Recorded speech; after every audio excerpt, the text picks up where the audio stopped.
Buenos días a todos.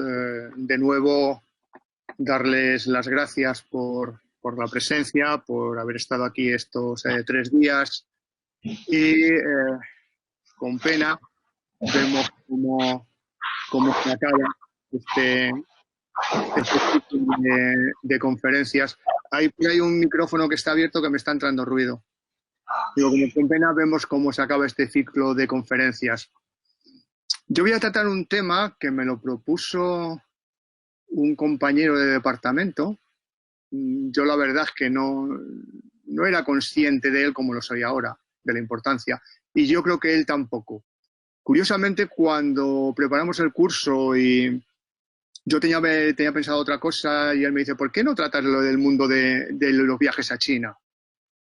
Dije, pues es buena idea. Entonces empecé a mirar y por casualidad, no sé bien estas cosas que dices que cuando estás con unos amigos hablando de patatas fritas, de pronto en el móvil te empiezan a salir mensajes de venta de patatas fritas. Dices, ¿y cómo me sale esto? Pues yo no sé por qué en el último mes y medio, han aparecido 2, 3 artículos en diarios de tirada nacional hablando precisamente de las relaciones entre el Imperio Romano y China. Curioso.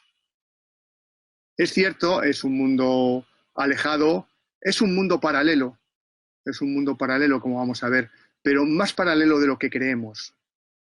A pesar de que apenas, y también lo veremos, a pesar de lo que puede parecer, apenas hubo contactos directos entre Roma y entre China.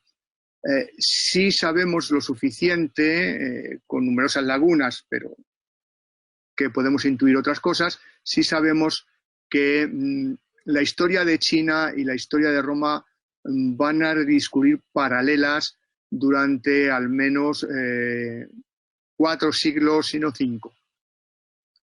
El imperio chino aparece, el primer imperio chino aparece, luego yo volveré sobre ello, pero el primer imperio chino aparece a la vez que Roma está comenzando su expansión por el Mediterráneo, su verdadera expansión, en el siglo II a.C., cuando Roma está involucrada en la guerra contra Cartago, en la segunda guerra contra Cartago. China crea su primer imperio. Y ambos entran en crisis a la vez. Y entran en crisis quizá por el mismo motivo, por una pandemia, en el siglo III. En el siglo III desaparece el imperio Han, la dinastía Han, perdón, desaparece la dinastía Han. Va a haber 2 dinastías en estos 5 siglos. La dinastía Qin, una dinastía muy breve, apenas duró 15 años, 20 años, y luego la dinastía Han en 2 grandes periodos, los Han anteriores y los Han posteriores, con un intervalo de unos años. Y los Han posteriores, que son con los que finaliza la dinastía, en el siglo III, a consecuencia de una pandemia que luego hablaremos, van a entrar en crisis, igual que entra en crisis en Roma el siglo III. Lo que sale de Roma después del siglo III, después de la pandemia antonina, bueno, poco tiene que ver. Poco tiene que ver. Aunque es cierto que la pandemia antonina es un poco antes del siglo III, ¿no? Pero abre ese camino de desaparición, tanto del poder de Roma como lo habíamos conocido hasta ese momento, a pasar a esa Roma de la tetrarquía, a esa Roma del Bajo Imperio, que ya tiene más contactos con el mundo posterior. Y en China sucede lo mismo. Desaparece esa dinastía Han, entra en crisis el imperio, y hasta que será renovado unos siglos después, ¿no? Bien. Pues, como digo,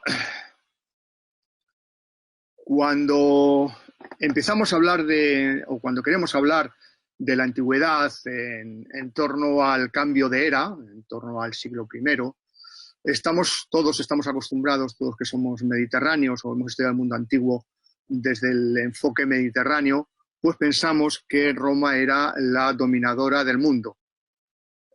Lo primero que tengo que decir es que esto es una falsa visión. A inicios de ese siglo I de nuestra era, había 4 imperios que se repartían el dominio del mundo.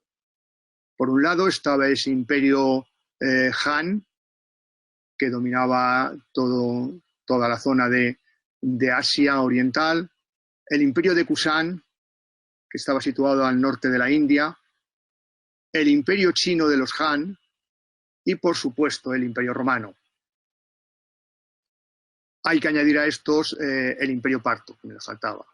El imperio parto es el que se sitúa entre esas dos zonas roja y amarilla que ven el imperio romano y el imperio chino, pues en medio está el imperio parto. Aquí estaría Kusan y son los cuatro. Hemos dicho Kusan, la India, al norte de la India el imperio parto y el imperio persa. El antiguo que ocupaba el imperio parto, que ocupaba ese territorio que había ocupado todo el antiguo imperio persa. Bien, lo primero que debemos abordar, como en todo trabajo, es las fuentes de información. Fuentes de información que disponemos para acercarnos a cuáles fueron las relaciones entre, en este caso, el imperio chino y el imperio romano. Las fuentes próximas a nosotros, las fuentes grecolatinas, son en extremo escasas. Sabemos que, por algunos textos, que los chinos debían recibir el nombre de seres, pero no en cuanto al seres que nosotros conocemos con esa palabra, sino es un término que está relacionado con la seda. Eran los hombres de la seda, los seres, que habitaban las regiones de las que ellos conocían que procedía ese tejido. Si tenemos algunas noticias sobre la seda y sobre su uso, pero poco más. Sí sabemos algo, pero poco más. Aproximadamente del año 60 es un texto también occidental, conocido como el Periplo del Mar de Eritrea, que es un antiguo relato griego sobre rutas marítimas que iban hacia el este de África y hacia la India, y que nos dan algunos datos, pero muy breves. Por otra parte, también, excepto alguna muy breve referencia de la que tan solo podemos conjeturar alguna cosa, las fuentes grecolatinas en general, como digo, son tremendamente parcas o silenciosas. Por otra parte, el cúmulo más importante de información nos lo van a proporcionar las fuentes chinas.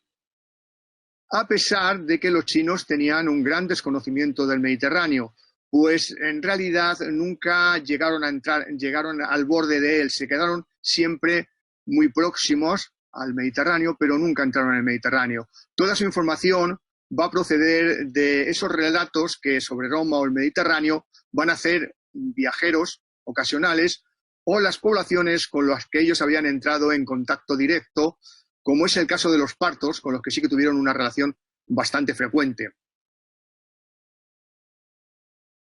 Con diferente éxito y diferente grado de información, son 7 los textos, 7 quizá alguno más, los textos que nos proporcionan algo de información sobre Roma en los escritores de China. En primer lugar están las llamadas historias Han, que se van a escribir entre el año 206 a.C. y el 220 después de Cristo, donde se va a relatar fundamentalmente las relaciones entre los nómadas, los pueblos nómadas y el Asia anterior, las relaciones que China tiene con esos pueblos nómadas y con el Asia anterior. Esos pueblos nómadas evidentemente le van a proporcionar alguna información sobre la zona del Mediterráneo. Otra fuente es Sima Qianxiji. Es un historiador que escribió unas memorias históricas entre el año 109 y el 91 a.C. Hou Hansu. Hou Hansu es probablemente nuestra principal fuente de información. Escribe la historia oficial de la dinastía Han posterior. Es la dinastía Han posterior, como dije, había 2 periodos. El primero que empieza en torno al año 200 y llega hasta el año 15-10 de la era, y un segundo periodo que va en los Han posterior, que van desde el año 25 al año 220. Beilue hace un relato de los pueblos del este entre el año 239 y el año 265, pero el relato de Beilue tiene la particularidad que está basado en Hou Hansu.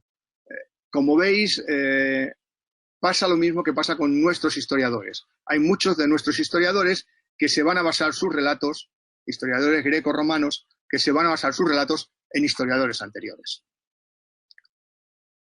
También podemos contar con los llamados documentos Kharoshthi del Turquestán chino, que se escriben entre el 235 y el 325.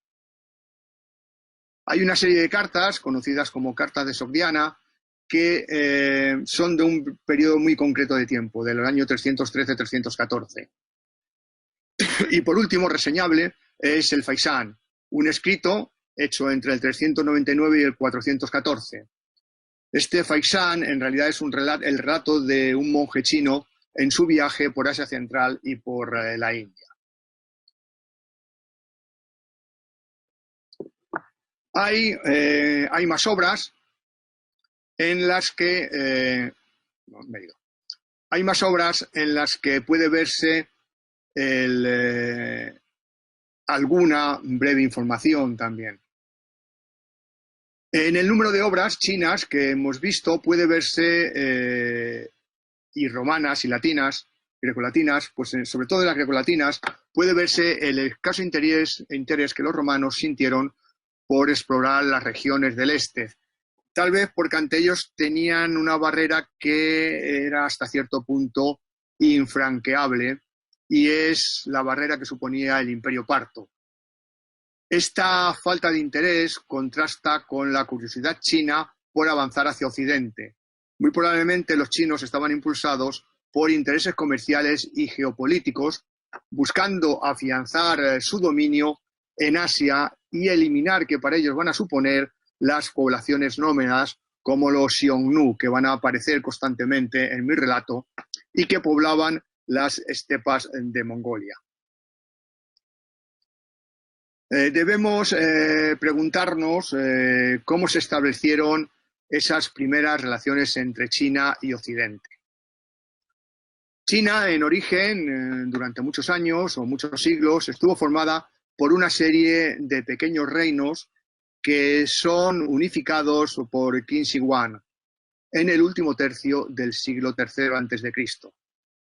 Ese primer imperio chino ocupaba aproximadamente la mitad del territorio actual de China, sin Mongolia, sin Manchuria, pero con el norte de las actuales Corea y Vietnam.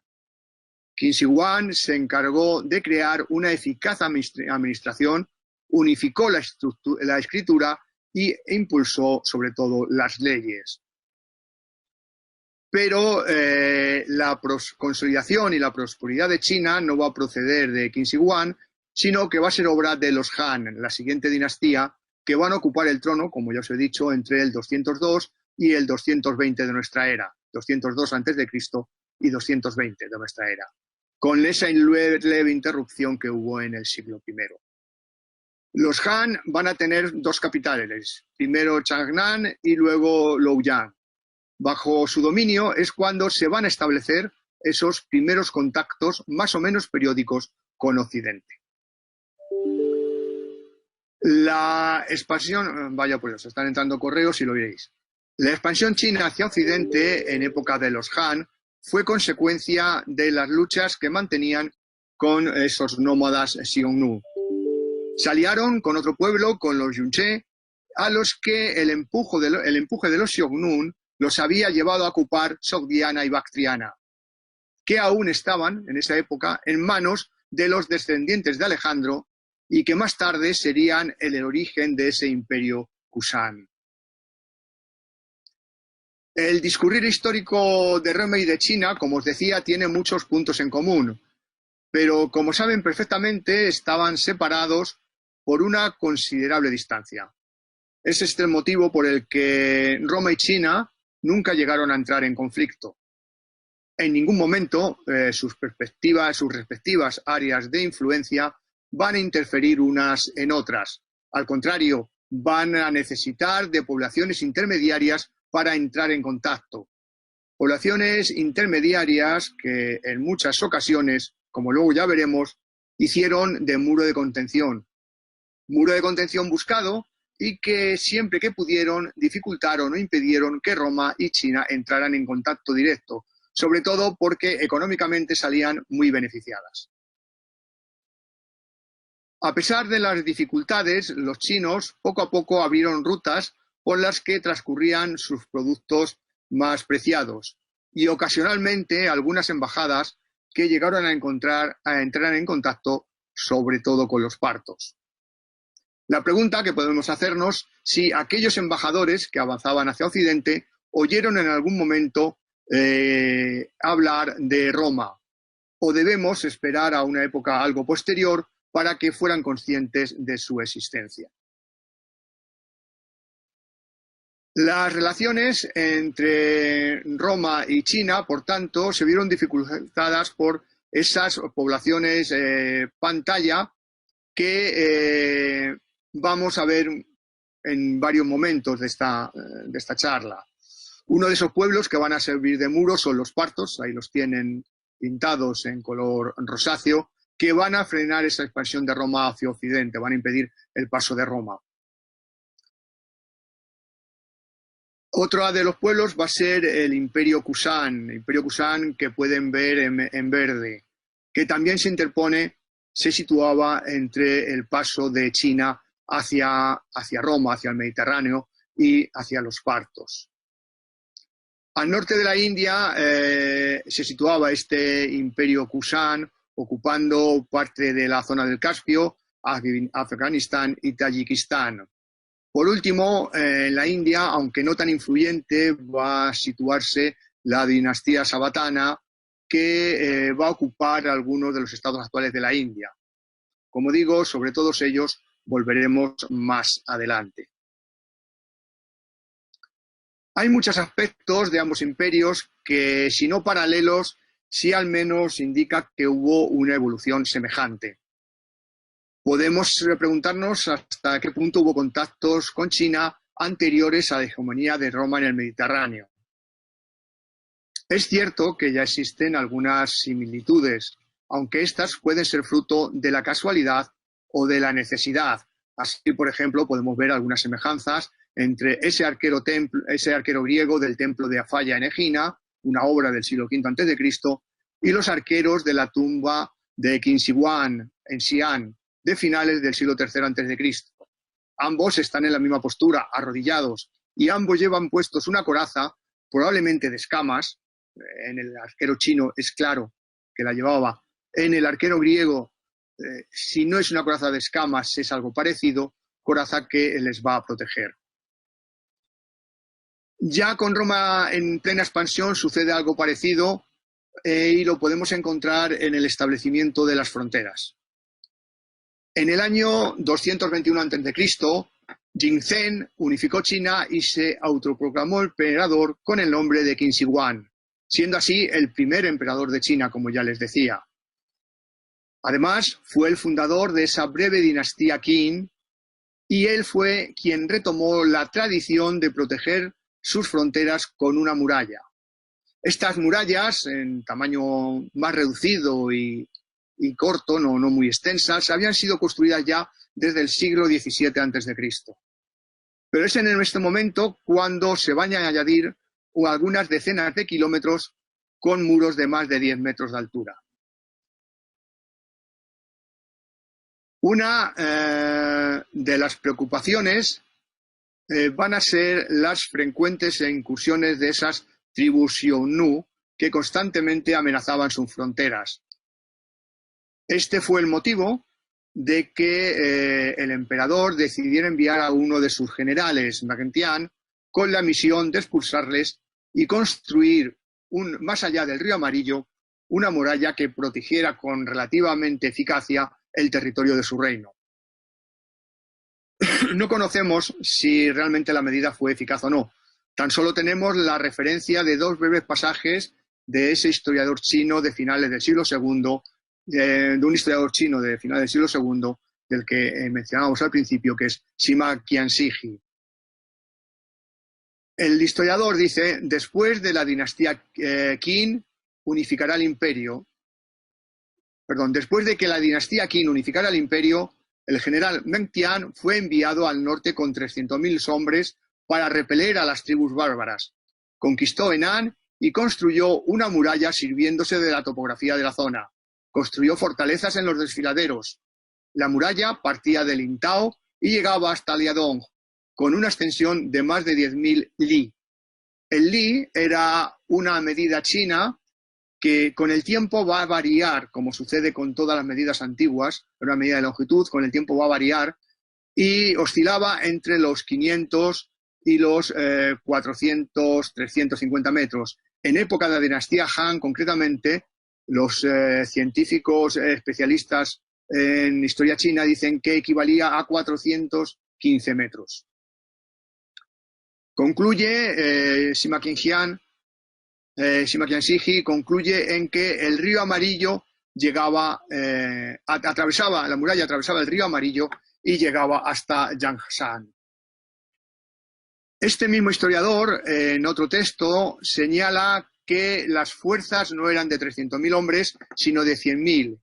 Y también añade que construyó 44 ciudades fortificadas y que la muralla, además de llegar hasta Yangshan, también lo hacía hasta Bijia.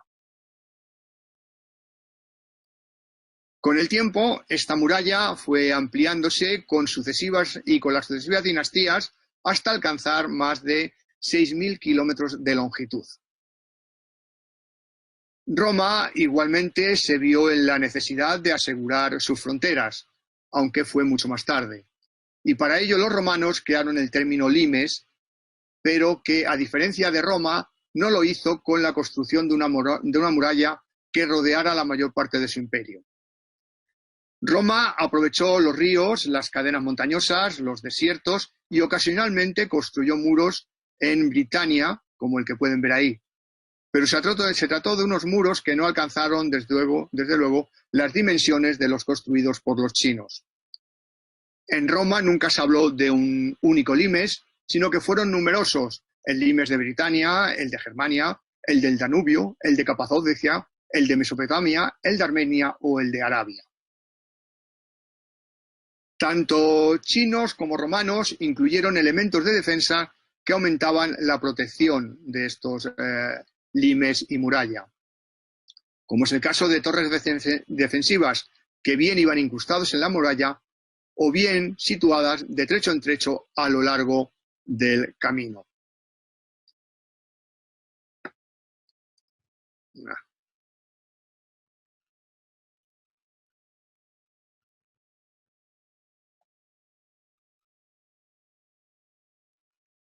Aquí pueden ver precisamente eso que les decía, ¿no?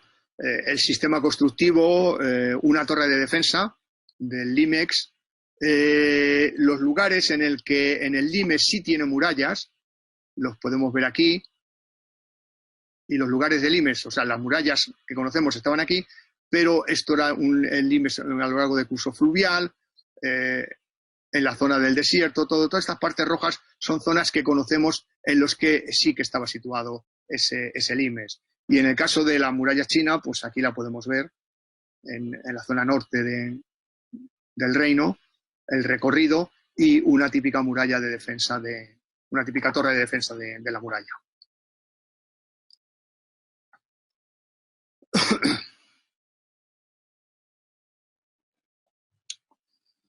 Hablamos al principio de esos pueblos que hicieron de freno para que se produjeran contactos, frenar los contactos directos entre China y Roma, y que en muchas ocasiones sirvieron de intermediarios.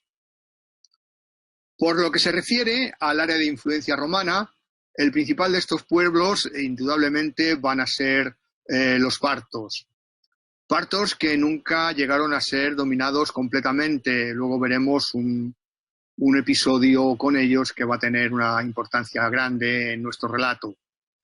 Y que cuando logran dominar a estos partos lo van a hacer por un breve periodo de tiempo.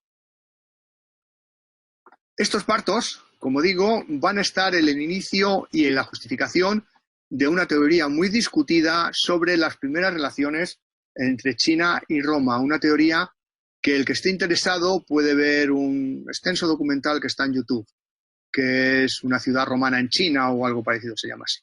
Es un documental en castellano. En los años 50 del siglo pasado, un profesor de Oxford, Homer Dubs, publicó un trabajo que llevaba por título A Roman City in Ancient China, una ciudad romana en la antigua China. Dubh partía de un hecho que le parecía incontestable, y es que en el listado de ciudades de la antigua China, que fue redactado en el año 5, aparecía una que llevaba el nombre de Roma y que estaba situada en el distrito de Gansu, cerca del actual Zhongshan. La población aparecía con el nombre de Lijian o Liqian. Algunos defensores de la existencia de esta ciudad romana en China han querido ver una traducción al chino del vocablo legión. Bueno, esto es una equivalencia fonética muy dudosa. Sin embargo, sabemos que es muy probable que este era, entre otros, el nombre que se daba en China a Alejandría. Y por extensión, dado el desconocimiento del Mediterráneo que había en China, se le daba también a Roma. A partir de la dinastía Min, muchísimos siglos después, Lijian va a cambiar su nombre por el de Sa-Lai-Chai. Aunque en los últimos años, no he podido saber en qué momento sucede, ha vuelto a cambiarlo de nuevo por el de Lijian. Es una población que actualmente está plenamente identificada con Roma. Sus habitantes se consideran descendientes de los romanos y para ello aducen motivos genéticos. Unos motivos genéticos que en el fondo no han podido ser demostrados, y las coincidencias que hay no son mucho más grandes que los que hay con el resto de la población china. También aducen motivos culturales. Todo esto les ha llevado a construir monumentos que recuerdan a Roma por numerosos lugares de la ciudad. Han levantado estatuas para conmemorar la llegada de los romanos a China, y en determinados festivales adoptan las vestimentas chinas. Se trata de festivales que tienen una clara inspiración romana. Bueno, adoptan esas vestimentas romanas, adoptan las vestimentas romanas. Unas vestimentas romanas un tanto dudosas, ¿no? Para apoyar su investigación, Dubh arranca del enfrentamiento de Craso con los partos, y más concretamente de la batalla de Carras del año 53 a.C. En esta batalla, Craso va a perecer junto con 20.000 de sus hombres, y según nos cuenta Plutarco, 10.000 de ellos fueron hechos prisioneros, siendo llevados a Oriente la mayoría de ellos como esclavos. Después, un grupo sería enviado más al este. Son una parte de estos prisioneros los que teóricamente, o de los que Dubh defiende, que van a acabar en China, asentando en una población creada para ellos, esa población de Lijian, y combatiendo al lado del ejército chino, que en aquellos momentos se enfrentaba de nuevo a los Xiongnu, que seguían amenazando sus fronteras. En el año 36, durante la dinastía Han y en el contexto de estos enfrentamientos con los Xiongnu, las fuentes chinas hablan de un enfrentamiento a las puertas de una ciudad de nombre Zizi. Y el enfrentamiento fue contra un contingente de soldados veteranos, muy disciplinados, organizados, que se protegían por empalizadas rectangulares y alineados. La fuente literal dice alineados y desplegados en una formación como de escamas de pescado. Los chinos lograron derrotarles, y una vez hechos prisioneros fueron enviados a la provincia de Gansu, donde está este emplazamiento de Lijian. Para algunos investigadores, este combatir en forma de escamas de pescado no puede ser sino una referencia a la testudo romana. Sin embargo, para otros, el término chino tiene un significado mucho más amplio y se debe interpretar simplemente como que combatían juntos, que combatían unidos, combatían a la vez. Por otra parte, también es dudoso que Lijian se fundara con los restos del ejército de Craso, pues las más antiguas referencias arqueológicas que tenemos de la ciudad se remontan al año 60 a.C., por lo que es muy anterior a la posible llegada de esos soldados de Craso a China.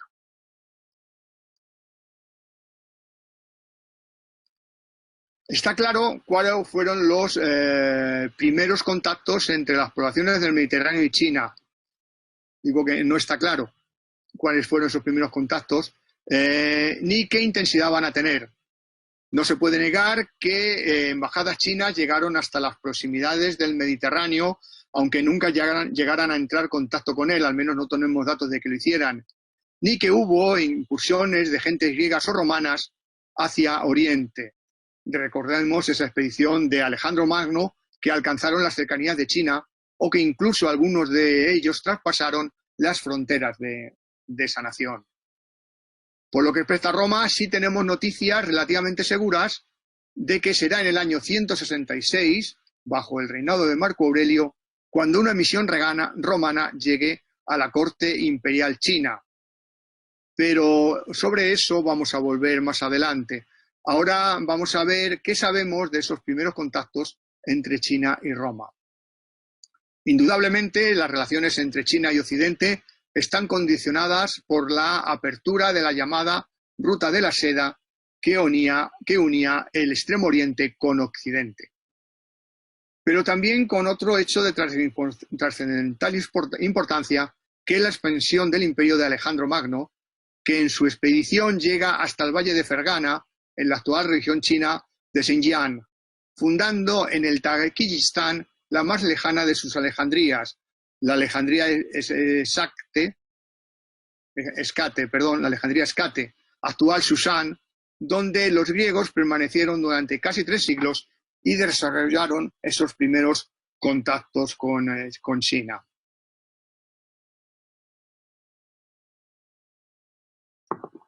Aproximadamente en el 130, China mostró su interés por establecer contactos comerciales con las civilizaciones de Fergana, de Bactriana y Partia, enviando como embajador a Zhang Qian.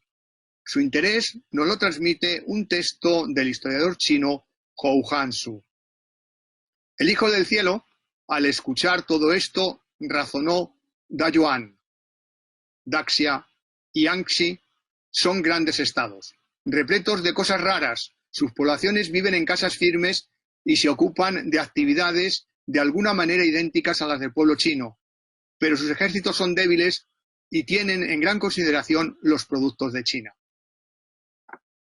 Los resultados debieron ser satisfactorios, pues las crónicas chinas cuentan que en los años sucesivos enviaron constantemente misiones, hasta 10 al año, y en el último de ellos al menos 5 o 6, algo que parece exagerado, a no ser que se tratara de expediciones comerciales. A pesar de ello, las crónicas son algo confusas y ubican territorios occidentales de manera equívoca e imprecisa. Un texto chino de mediados del siglo I es un claro ejemplo de ello. El rey Bujizanli, nombre que se da a Alejandría, situada a 12.300 li, estamos hablando de más de 6.000 kilómetros, de Changnan, no está bajo el protectorado. Este es un gran país en términos de población y fuerza militar. Saliendo en dirección noreste se tardan 60 días en llegar a la sede del protectorado. Su parte oriental limita con Jibin, Putatio por el norte, y al oeste está Lisuan y Tiaozi. Vemos en el texto que se nos habla de 2 Alejandrías. La primera, Bujizanli, probablemente es una Alejandría de Afganistán, cerca de Kandahar, y la segunda, Lisuan, que debe ser una Alejandría helenística. Además, las distancias que proporciona son poco fiables.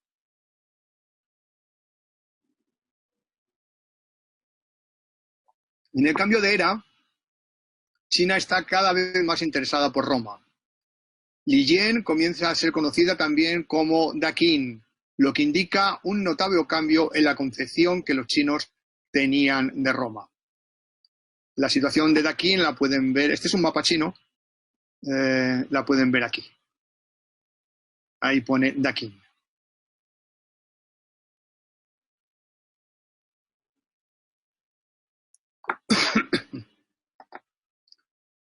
Para ellos, Daqin era la continuación del mundo helenístico del que ya tenían alguna referencia.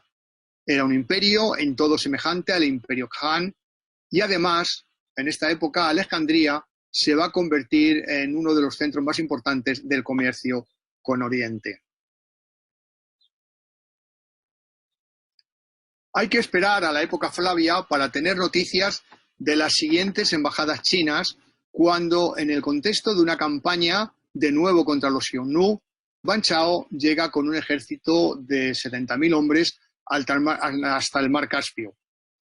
Además, en el contexto de esa expedición, en el año 97, envió una embajada encabezada por Gan Jin a Roma, que por entonces ya sí reciben, ya sí aparecen los textos como Daquín, como hemos dicho.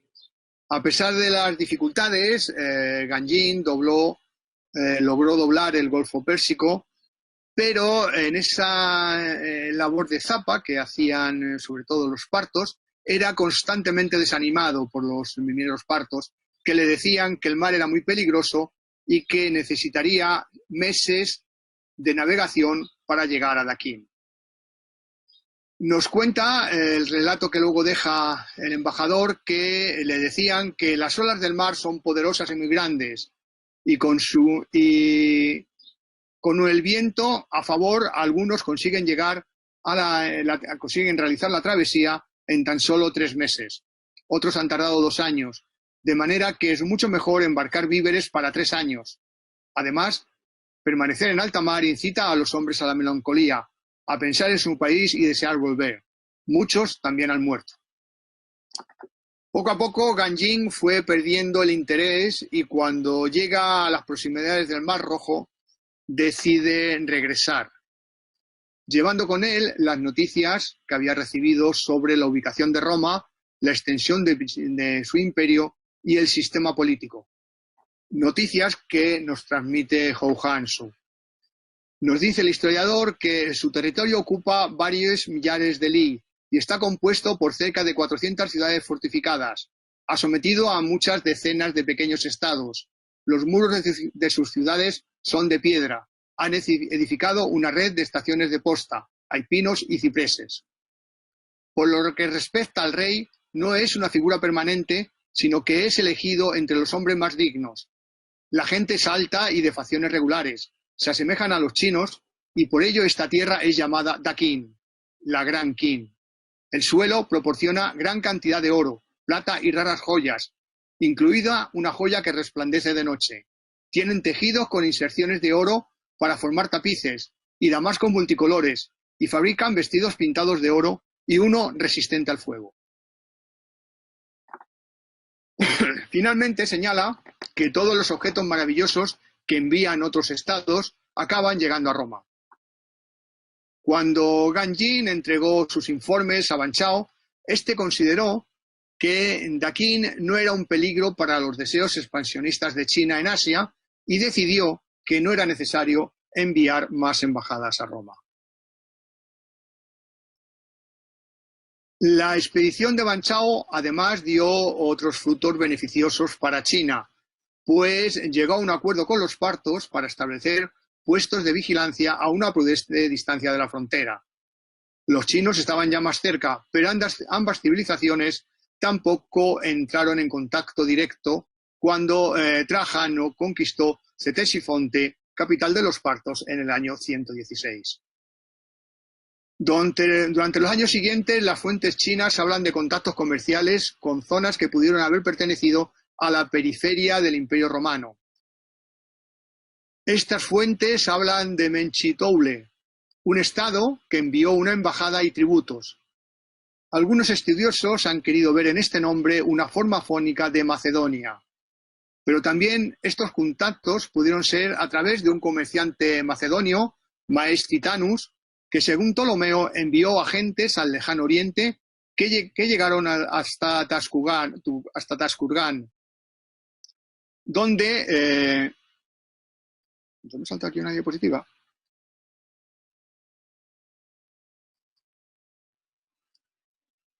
Perdón. Sí, he saltado. A ver si quiere. No, la tendré más adelante. Bueno, digo que Maestitanus llegó hasta Taskurgan y sí que pudo abrir una ruta comercial que solamente se mantendría activa durante unos pocos años, hasta que los Xiongnu se sacudieron el control chino y recuperaron sus territorios. Nos transmite Ptolomeo, Marinus nos dice que cierto macedonio llamado Maes, que también se llamaba Titanus, hijo de padre comerciante y él mismo también comerciante, se hizo eco de la longitud de este viaje a la Torre de Piedra, aunque él no fue a Sera en persona, envió a otros. Hasta aquí hemos visto cómo los chinos estuvieron interesados en el dominio de Asia y ello les llevó a interesarse por lo que había en el oeste y si eso suponía un peligro para ellos. Ahora vamos a intentar, aunque sea brevemente, el conocimiento que los romanos tenían de China. Aunque por diferentes motivos los chinos los romanos se sintieron interesados por las tierras que había más allá de sus confines, sobre todo las que había hacia el este, sobre todo porque de esas tierras llegaban esos productos apreciados.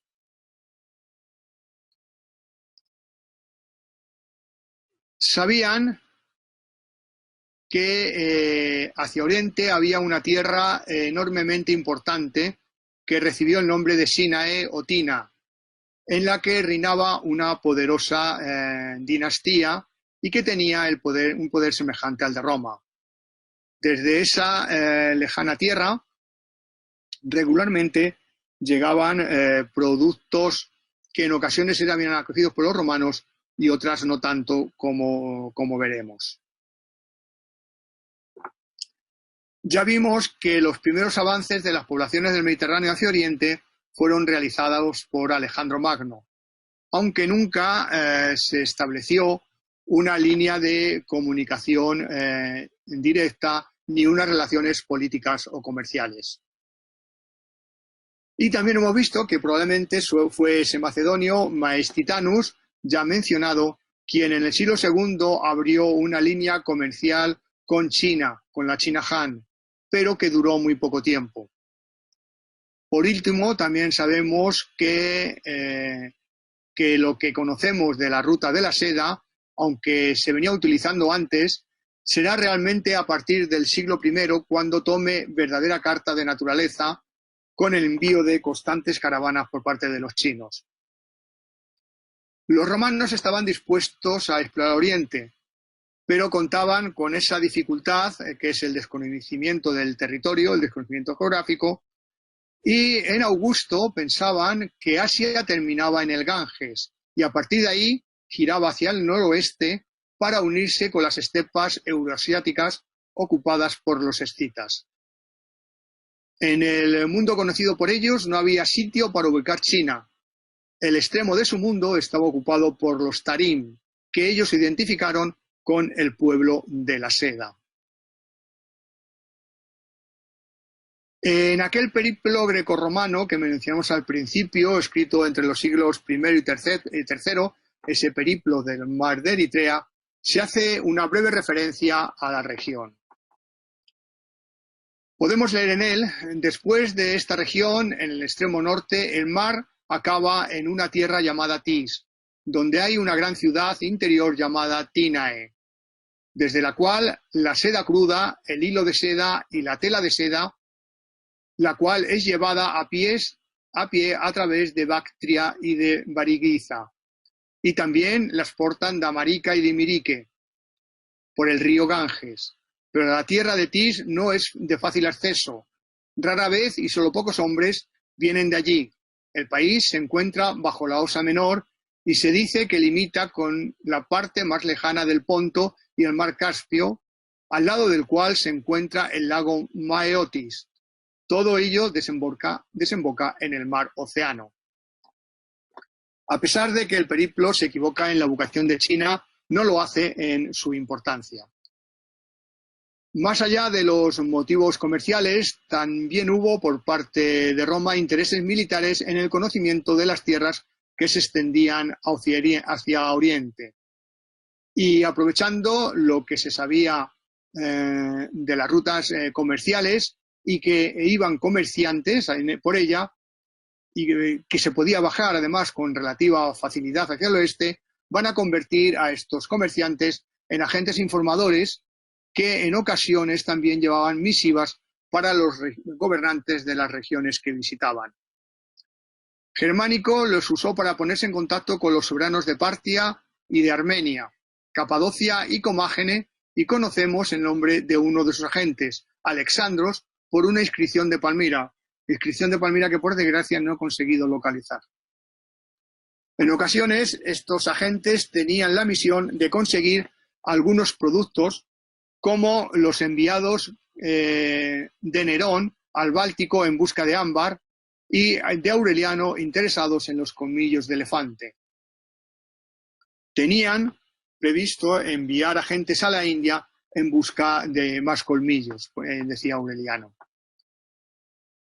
Tenemos muchos ejemplos más, así como información de las misiones diplomáticas llevadas a cabo por estos agentes. Pero son ejemplos excesivamente breves y que apenas nos dan información que podamos aprovechar.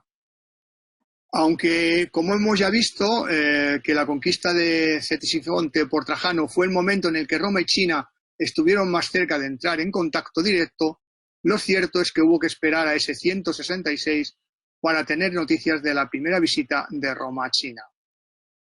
Son los centros chinos los que transmiten un relato que se recoge de cómo en ese 166 una delegación de romanos llegó a China y fueron recibidos por el emperador Han Yuan.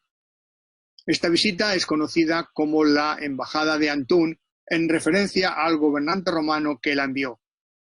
Probablemente Antún era el nombre de Hou Hansu, que Hou Hansu da a Marco Aurelio o a su gobernante Lucio Vero. Vamos antes cuáles fueron o cuáles pudieron ser los motivos de esta embajada, que probablemente iba más allá de los intereses comerciales. Los partos habían disputado con los romanos desde la época de Craso, entre otras cosas, la posesión de Armenia. En el año 161, el trono armenio tenía dos aspirantes. Uno que era apoyado por Roma, Soemo, y otro por los partos, Pacoro. En el 161, el gobernador de Capadocia, con un ejército improvisado que había preparado a toda prisa, fue masacrado por los partos. En el 162, Lucio Vero, al mando de 16 legiones, se dispuso a defender los intereses de Roma en la región y preparó una nueva guerra contra Partia. El recuerdo de las campañas pasadas impulsó a Roma a buscar aliados, y es en esta búsqueda de aliados lo que lleva a Marco Aurelio a enviar una embajada a China. Roma, de alguna manera, era consciente del poder del Estado chino y de su proceso expansionista por Asia, y de cómo sus ejércitos habían llegado hasta los límites del Imperio Parto, como ya vimos en la expedición de Ban Chao.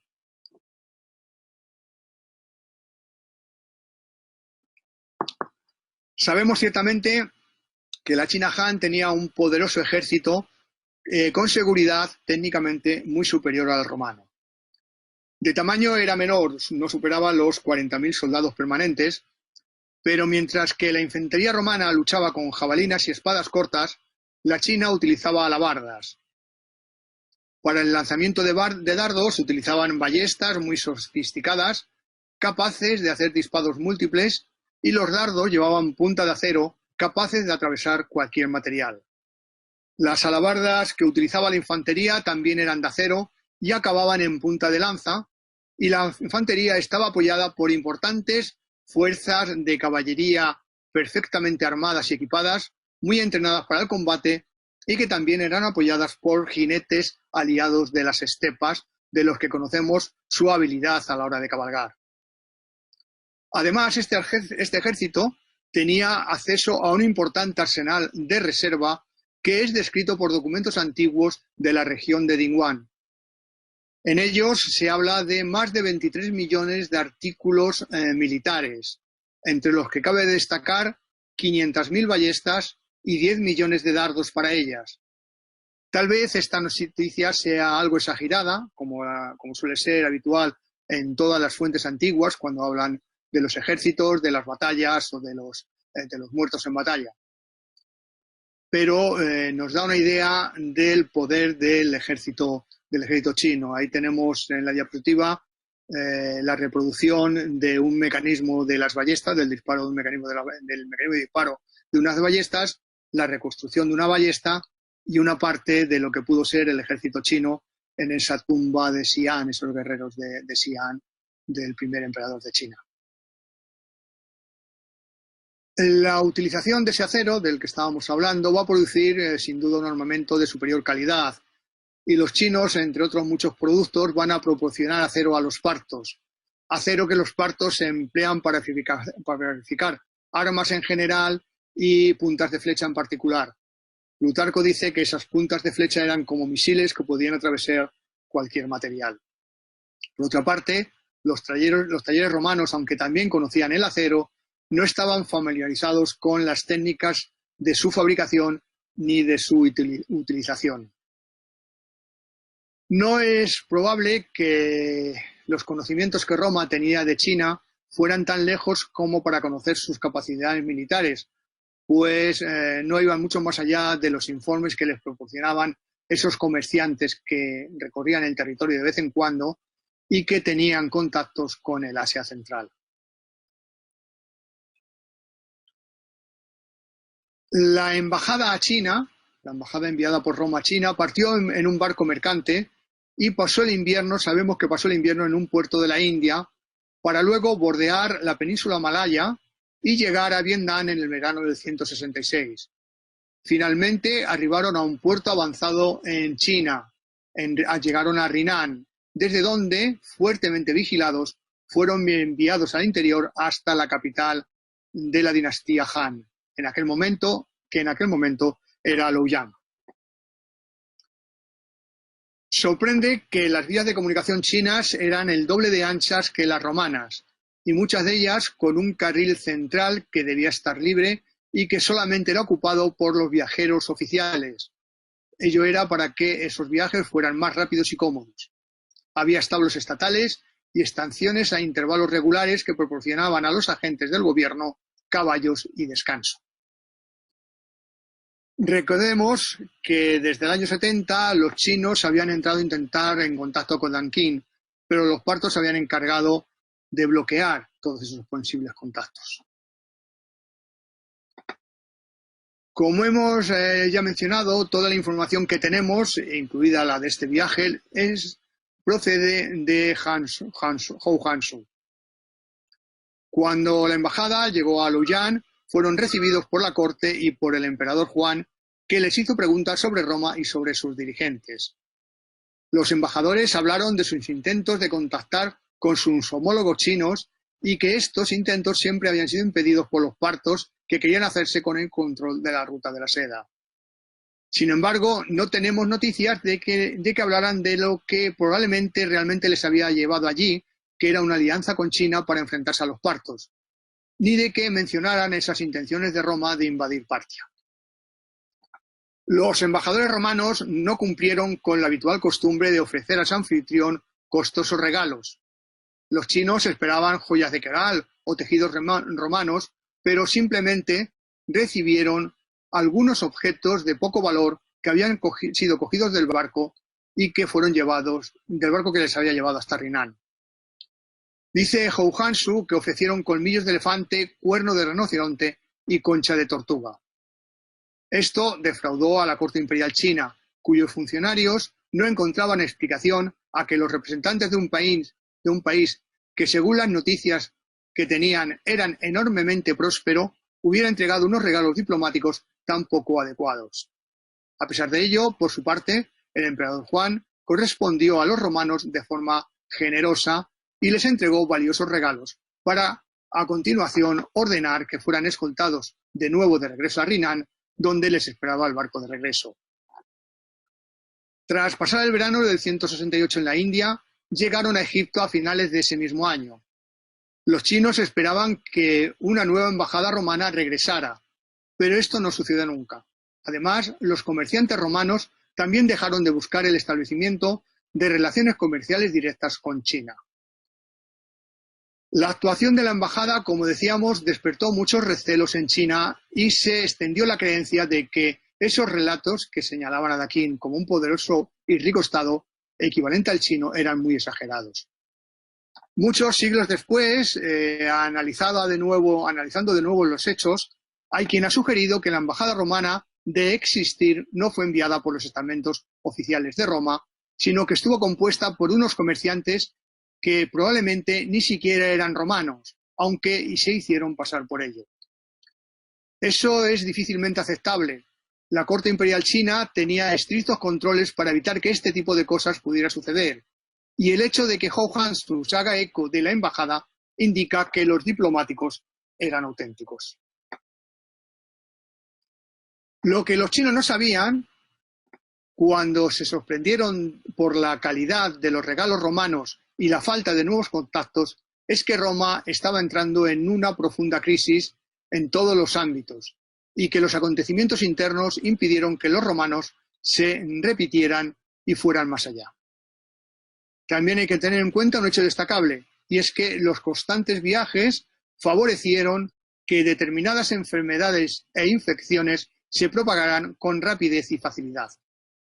Sabemos que en el 162 una epidemia, probablemente combinación de viruela y sarampión, se propagó por toda Asia Central, afectando al ejército chino que se encontraba allí vigilando sus fronteras.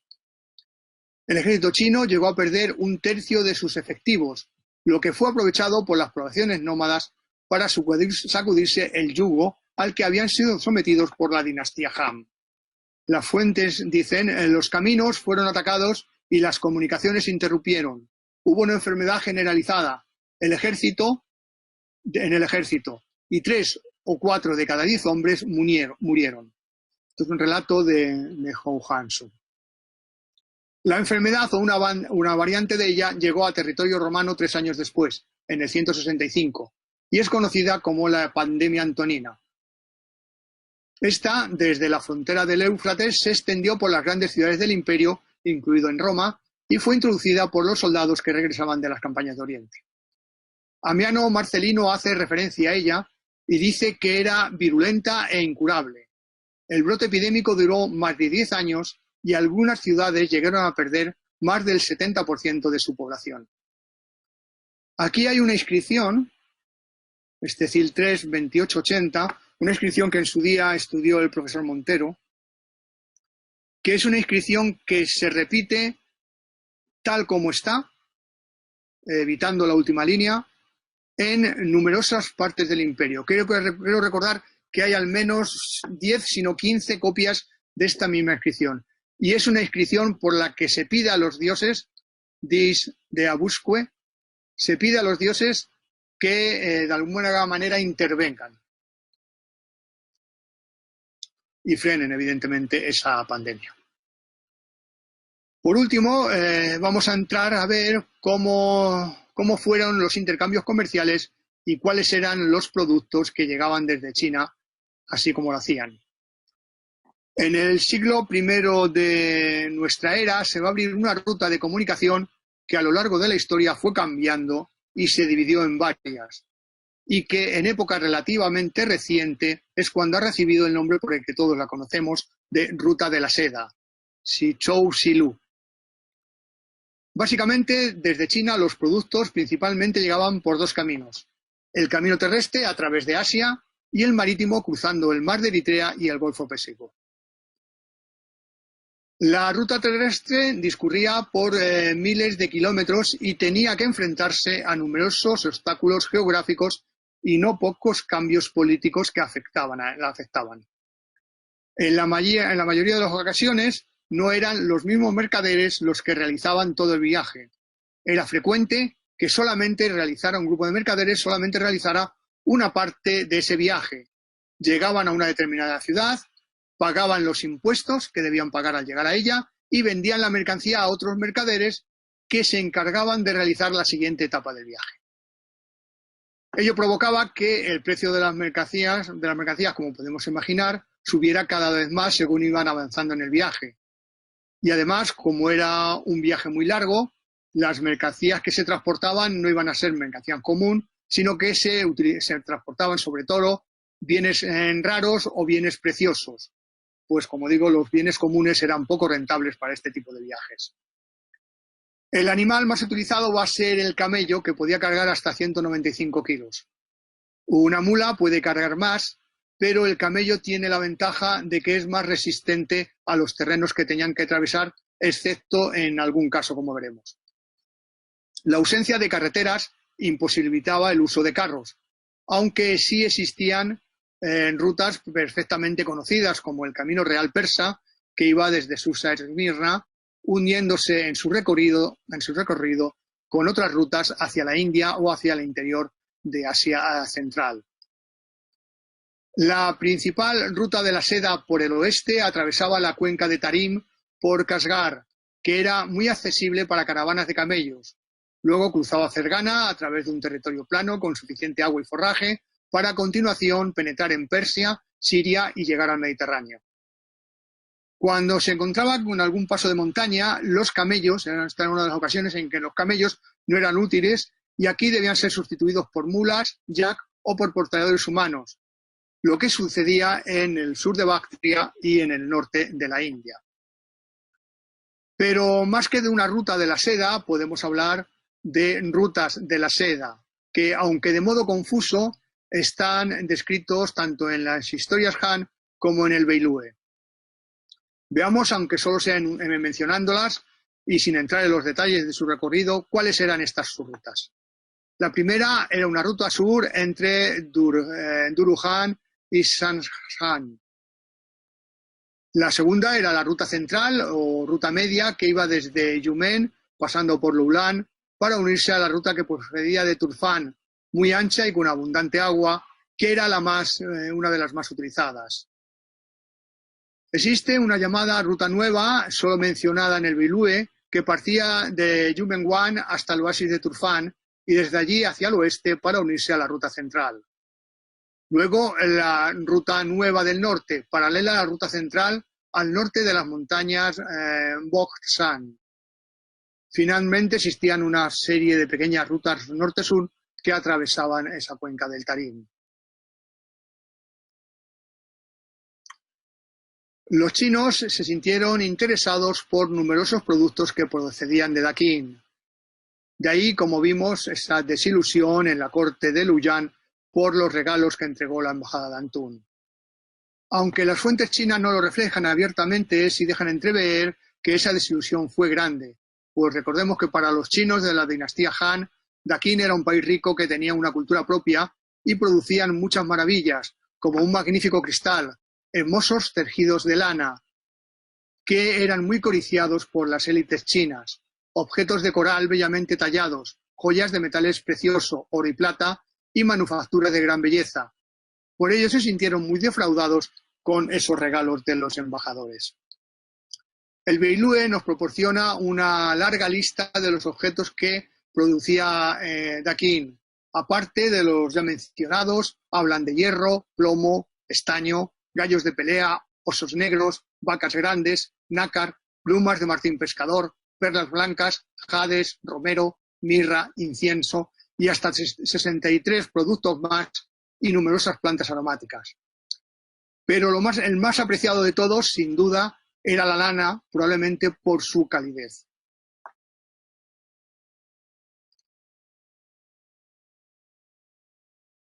Desde China, si hay un producto que destacaba sobre todos los demás, era la seda, por la que los romanos sintieron un gran interés. Las fuentes chinas, Hohanshu concretamente, transmiten que en Dakin ya existía un tipo de seda de mar, una tela muy fina hecha con la parte baja de las ovejas de agua y que recibe el nombre de tela Haishi, tela egipcia, para cuya fabricación también pueden utilizar la corteza de árbol o la seda de los gusanos de seda silvestres.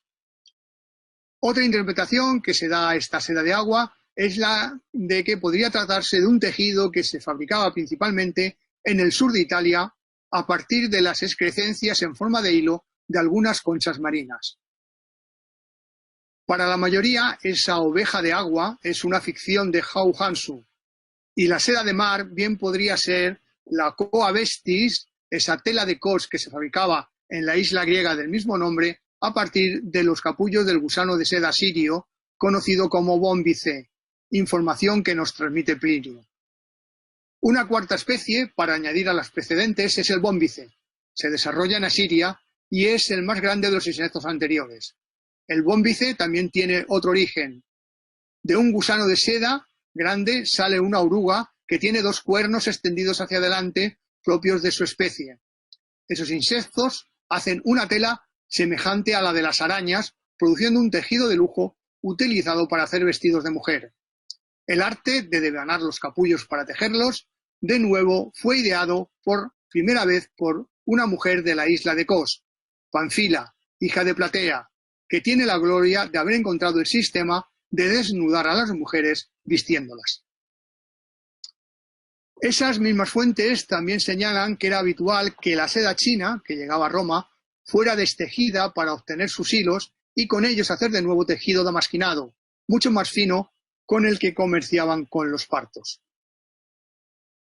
Por lo que respecta al comercio y la cotización de la seda en Roma, este va a ser importante a partir del siglo I a.C. Pero nuestra información es bastante limitada y en muchas ocasiones se trata de discursos de carácter moral.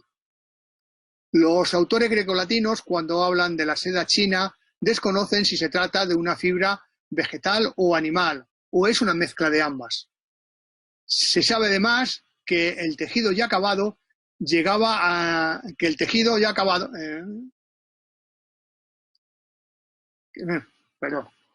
Se sabe que además del tejido ya acabado, llegaban las denominadas metaxa, madejas de hilos de seda, listas para ser tejidas, lo que implica la existencia en Occidente de elaborados telares que podían ser utilizados para realizar este tipo de tejido con este hilo que debía ser muy particular, sobre todo muy fino. No podemos dar una fecha para el momento exacto en que la seda comienza a llegar al Mediterráneo, pero es probable que lo hiciera en época helenística. Sabremos que los romanos conocieron ya diferentes, al menos dos tipos de seda, esa Coa vestis de la que hablábamos antes y que mencionan las fuentes chinas, y otro de mayor calidad conocido como sericum. Este era el que llegaba de China a través de diferentes canales y que se fabricaba a partir de la cría del gusano de seda chino. Es el que tuvo una mayor aceptación entre las capas altas de la sociedad, que eran las únicas que podían permitírselo. Tanto el tejido Coa vestis como el sericum solían entremezclarse con hilos dorados y era tintado por diversos procedimientos, siendo el más apreciado aquel que se empleaba la púrpura para su tintura.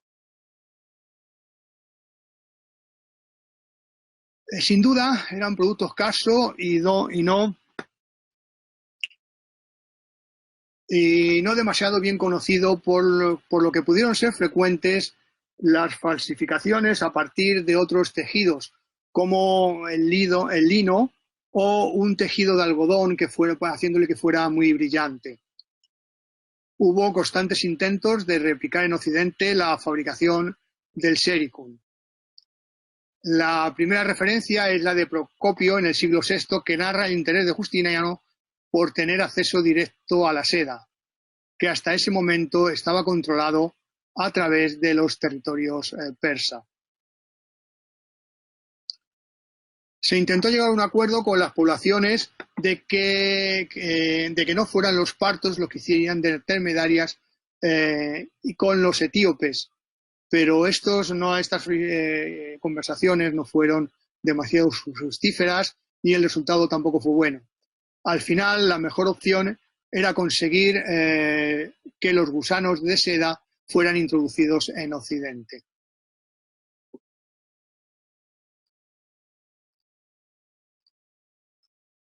Yo creo que se me han saltado las referencias a algunas diapositivas.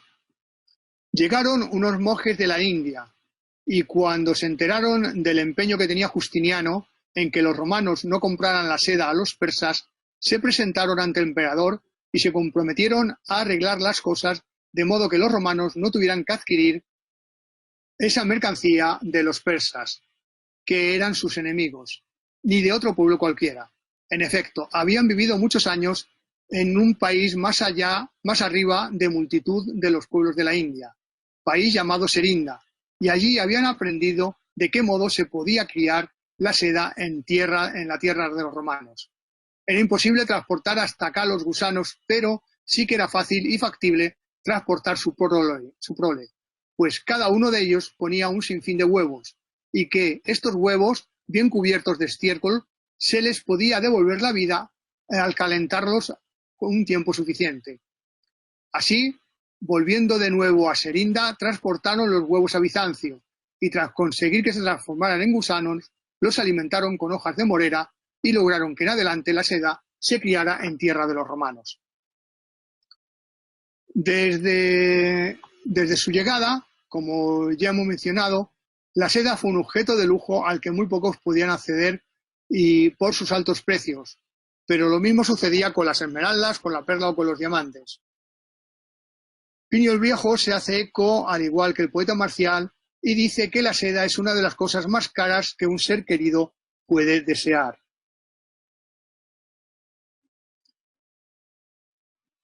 Parece seguro que el precio de la seda estaba en función de su peso.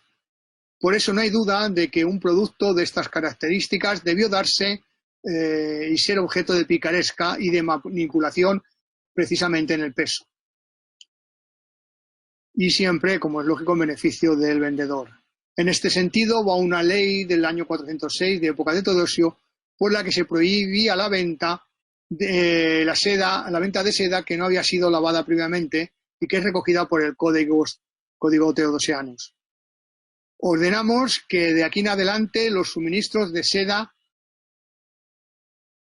teñida y de seda cruda se entregarán lavadas, bajo multa de 20 libras de oro. Es muy probable que esta regulación se aplicara en concreto a las madejas de hilo, que eran en las que era más fácil esconder algún producto que aumentara su peso, y no en las prendas ya acabadas. Estas últimas son las que se recogen en la regulación de precios de Diocleciano, o al menos de seda ya tejida. Los precios establecidos por Diocleciano van desde la seda blanca sin procesar, que valía 12.000 denarios la libra romana equivalía a 325 gramos, a los 150.000 denarios la libra de seda púrpura.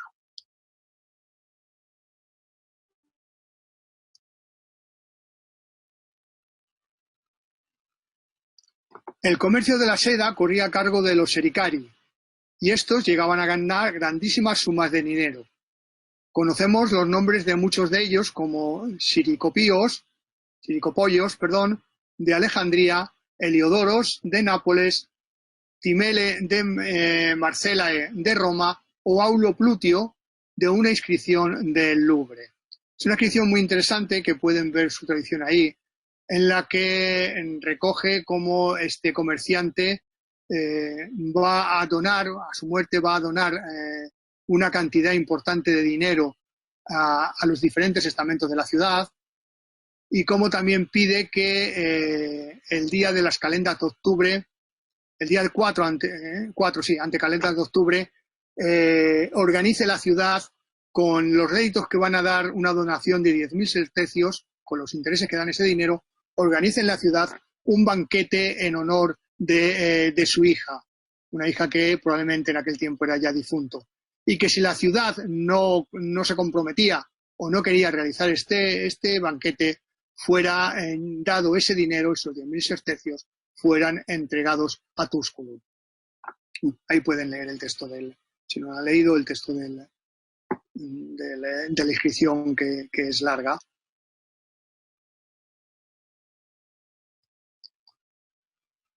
Aunque se trataba de un producto extremadamente caro, en torno a la seda también creció una actitud moral, como les decía antes, sobre todo al principio, que fue cambiando con el pasar de los años y de los siglos.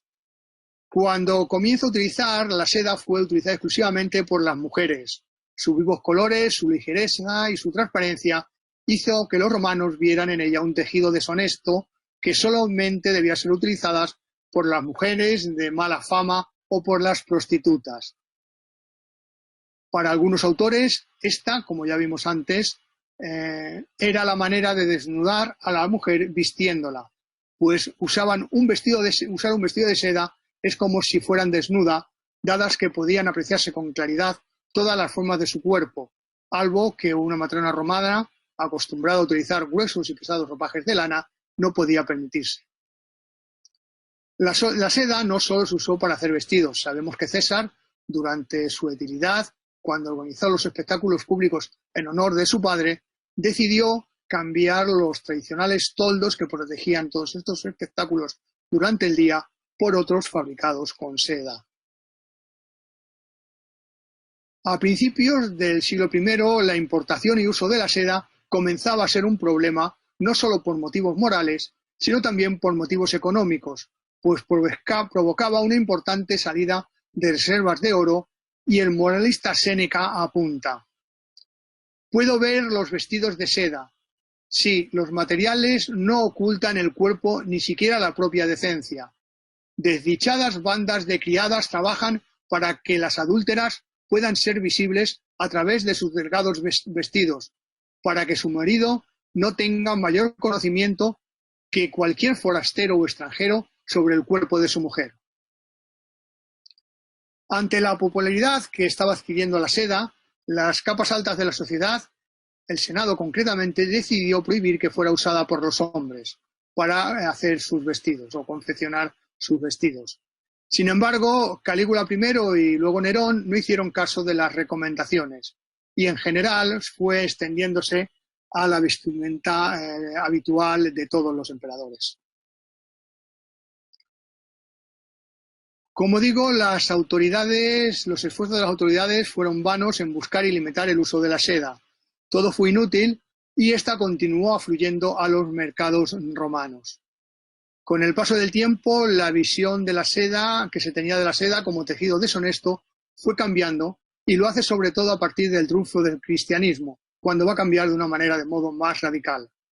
La seda comienza a ser usada por la Iglesia cristiana y tanto las clases religiosas como las clases dirigentes comienzan a utilizarla como símbolo de distinción. Después, Bizancio contribuyó a su popularización por todo el Mediterráneo y probablemente en esa época llegaron a la península ibérica los primeros telares, pero no tenemos noticias de ello. La seda fue de nuevo reintroducida por los árabes y sabemos que en la taifa de Valansilla ya existían moreras y se realizaban tejidos de seda. Y probablemente en los siglos XIV y XV la fabricación de la seda era uno de los principales sectores de la economía de la ciudad. En 1470 se aprobaron las ordenanzas del gremio de velluters y Fernando el Católico ese mismo año, en un edificio del siglo XV, creó lo que años más tarde sería el Colegio de Arte Mayor de la Seda. El antiguo edificio del siglo XV fue totalmente reformado en el XVII por Carlos II, quien fue el que le dio el título de colegio y concedió a la seda la condición de arte mayor. En la actualidad, el Colegio de Arte Mayor de la Seda ocupa el mismo espacio en el que se creara a finales del siglo XV, en el número 7 de la calle del Hospital, en el popular barrio de Velluters. Por la ruta de la seda no solo circularon productos considerados de lujo, por ella también circularon ideas, aunque las embajadas, como hemos visto, no fueron muchas, sí el intenso tráfico de mercancías en dirección este-oeste. Los hombres traían y llevaban estas mercancías, pero también traían y llevaban costumbres y nuevos conocimientos. Los viajeros intercambiaban información sobre los lugares visitados. Las ideas nuevas, en buena medida, eran aceptadas o rechazadas por aquellos que las recibían. No hay duda que había coincidencias notables en ambos mundos, como la exaltación de la virtud, la integridad moral y la capacidad intelectual que adornaban al hombre sabio, algo que hacían doctrinas tan distantes como el confucianismo o el estoicismo. Estas doctrinas filosóficas eran contrarrestadas por otras que también encontramos en China y en Roma, como el taoísmo chino o el epicureísmo romano. Pero no solo hubo intercambios en el campo del pensamiento, también los hubo en el campo militar. Los chinos inventaron una balista de repetición que casualmente también era utilizada por los romanos, coincidencia o intercambio. También existía coincidencia en los medios de asedio. Sí parece que fue más habitual y frecuente que estas influencias o intercambios viajaran desde Oriente a Occidente. Para algunos autores esto es debido a un hecho incontestable, y es que mientras China estuvo rodeada de naciones culturalmente inferiores, Roma fue lo contrario y constantemente estuvo absorbiendo conocimientos de culturas que se habían desarrollado antes que ella, sin ir más lejos, griegos, cartagineses o etruscos. Para Roma, las conquistas militares fueron al mismo tiempo adquisiciones culturales. Mi reflexión final, y con esto acabo esta larga charla, es que afortunadamente para nosotros que habitamos el Mediterráneo, Roma y China estaban separadas por miles de kilómetros. Y también, aparte de la distancia física, los accidentes geográficos, la geografía. Cuando China se interesó por Occidente, a pesar de que Daquín era un imperio poderoso, vio que para sus ansias expansionistas en Asia no era un peligro. No tenían su expansión, no corría riesgo con la presencia o con la existencia de Daquín. De lo contrario, de haber supuesto un peligro para China la existencia de Daquín, no podemos hacer historia ficción, pero tengo muchas dudas de que Roma hubiera podido superar a la potencia militar china. Con esto acabo mi charla